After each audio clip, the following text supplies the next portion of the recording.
এই যে একজন লেডিস সানগ্লাস পরে বসে আছে, আর আমরা দীঘা ছেড়ে বেরিয়ে যাচ্ছি। বেরোনোর সময় আমরা জগন্নাথ মন্দিরের সামনে দিয়েই যাচ্ছিলাম, আর কিছুটা দূর যাওয়ার পরে চোখে পড়লো জগন্নাথ দেবের মাসির বাড়ি।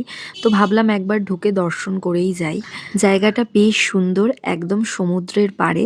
তারপর আমরা মেরিন ড্রাইভ রোড ধরে ফিরবো। আমি এইখানে রাস্তায় যে গাছ দেখতে পেয়েছি, এই ফুলগুলো দেখে আমার তো খুব পছন্দ হচ্ছিল, অনেকটা কলকে ফুলের মতো, বাট কলকে ফুল নয়। তো কাটিং নেওয়ার জন্য গাড়ি থেকে নেমে পড়েছি। দীঘায় যাওয়া আসা দুটোর জন্যই আমরা মেরিন ড্রাইভ রোডটাই প্রেফার করেছিলাম, কারণ অন্য রাস্তায় এই পাশে সমুদ্রের ফিলটা তো আসবে না, আর এইখান থেকে গাড়ি চালিয়ে যাওয়ার মজাটাই আলাদা। তমলুকের কাছে একটা দোকানে এই মাটির জিনিসগুলো দেখে এত ভালো লাগছিল যে আর নিজেকে আটকেই রাখতে পারিনি। তো তারপর আমরা চলে এসেছিলাম আমিনিয়াতে দুপুরে লাঞ্চ করার জন্য, আর বিরিয়ানি দিয়েই আমাদের দীঘার ট্রিপটা শেষ হলো।